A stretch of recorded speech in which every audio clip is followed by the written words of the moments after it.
हम कहते हैं ना कि traditional medicines are more efficacy, having more efficacy than the modern medicine sometimes, always नहीं कहेंगे हम। भाई ये बताइए, हमारी दादी नानी के नुस्खे आज भी काम आते हैं कि नहीं आते हैं? आते हैं काम। और एक एग्जाम्पल देते हैं कि हाथ में मान लीजिए मोच आ जाए, एग्जाम्पल मैं देता हूं, और डॉक्टर उस पर प्लास्टर बांध देता है, बोलिए 7 दिन रखिएगा, ये हाथ आपका सेट हो जाएगा। हमारी ट्राइबल कम्युनिटी में उसके लिए बड़ा बढ़िया सा प्रोग्राम है।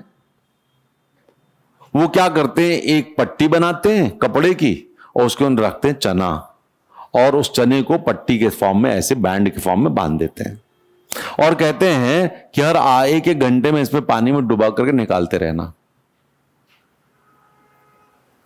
ठीक है? और आप देखो निकालता रहते तो क्या होगा, चना धीरे धीरे प्रेशर बनाना शुरू करेगा कि नहीं करेगा? क्योंकि फूलेगा ना, तो चना वो प्रेशर बनाएगा, और जब प्रेशर पूरा बन जाएगा तो उसका काम हो जाएगा। लेकिन एकदम से नहीं हटाना है, तो उसने कहा आप 12 घंटे तक तो पानी डालना, उसके बाद छोड़ देना, और फिर धीरे धीरे वो सस्टेन्ड रिलीज करेगा प्रेशर। पहले प्रेशर बढ़ाएगा, फिर धीरे धीरे रिलीज कर देगा। आपका हाथ एकदम ठीक, 24 घंटे में मोच खत्म। और उसके बाद उस चने को निकालिए, सौते करिए, और सवेरे चाय के साथ खा लीजिए। कहां खराब हुआ कुछ उसमें? आप बताओ ना मुझे, इससे बढ़िया तुम्हें पता लगे। लेकिन हम ट्राइबल नॉलेज को यहां से लोग लेकर के चले गए विदेशों में। लोग विदेशों से आते हैं, ट्राइबल एरियाज में जाते हैं, ट्राइबल के साथ घूमते घामते वो पूछते हैं ये पत्ती किस लिए, ये जड़ किस लिए, किसका क्या करते हो, इसका क्या करते हो, और फिर वहां पे मेडिसिन पे रिसर्च होती है, और वो हमारी दवा हमको भेजते हैं, जो हम 2 पैसे में बनाते हैं वो यहां पे 20,000 में दे जाते हैं। तो कॉन्फिडेंस इज मोर इंपॉर्टेंट। हमारे मोटिवेशन, हमारा मोराल बहुत महत्वपूर्ण है, जिस पर हम काम करते हैं। मनोबल, अभिप्रेरणा और आत्मविश्वास, इन तीनों चीजों की आवश्यकता भारतीय जनमानस और भारतीय समाज में है, जिसकी जरूरत है। समझ गए कि नहीं समझ गए? तो ट्राइबल नॉलेज को आप गलत सिद्ध करने लगते हो, अरे यार ये तो ऐसे कैसे हो सकता है? होता है कि नहीं होता है? छत्तीसगढ़ में जो जंगल का एरिया, वहां पे लाल चींटियों की चटनी खाते हैं।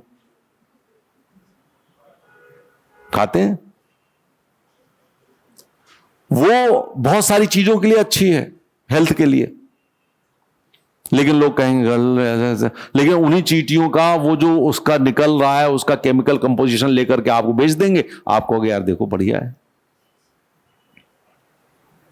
बचपन में आपको कॉड लिवर ऑयल के कैप्सूल्स खिलाए गए होंगे। कॉड एक मछली ही तो है।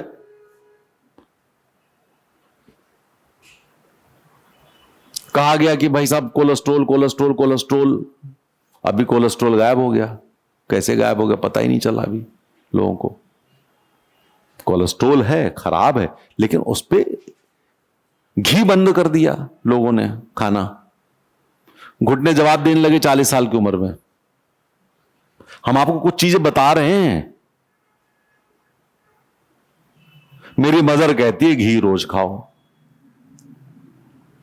माई मदर इज अराउंड 82-83 होंगी, 85 भी हो सकती हैं, कोई बड़ी बात नहीं। उनके घुटने, आंख, नाक सब सही है, कान खराब है, सुनती कम है। लेकिन वो जो खाना है उसका प्रभाव है ना उनकी बॉडी पे। 5-10 किलोमीटर चल लेंगी अभी भी, कोई परेशानी नहीं उनको। तो जब वो कहती हैं कि घुटने का दर्द कैसे होता है यही नहीं पता, तो ये इसलिए क्योंकि उनका कहना है घी खाते रहोगे तो घुटने का दर्द नहीं होगा। लेकिन आप 1 किलो घी लेकर के बैठ जाओ कि आज सवेरे शाम तक में इसको पी लेंगे, कल हमारा घुटने का दर्द खत्म हो जाएगा, तो नहीं होगा। होठ फटते हैं हमारे। मैं ट्रेडिशनल नॉलेज की बात कर रहा हूं। मां क्या करती है हमारी? घी लेकर के नाभि में लगा देती है, जा ठीक हो जाएगा 2-4 दिन में। होता है कि नहीं होता है? ये सब कुछ चीजें हैं हमारे पास। तो हम ट्रेडिशनल नॉलेज को भी एक रिपोजिटरी बना रहे हैं हम लोग। रिपोजिटरी ऑफ ट्रेडिशनल नॉलेज है हमारे पास, कि हम उस नॉलेज को धीरे धीरे ऑथेंटिक सोर्सेस को हम क्रिएट करते चले जाए, ये जरूरत है हमारी। तो ये जो क्वेश्चन तुम पूछ रहे थे, वो क्वेश्चन का तो कोई वैसा रहा ही नहीं। तो जो तुम्हारे प्रश्न है, तुम्हारा प्रश्न है कि वो ऑथेंटिक है कि नहीं है, जवाब है हमारे पास। ठीक है, और किसी के प्रश्न हो तो पूछ लें, 10 मिनट का टाइम है अब। हाँ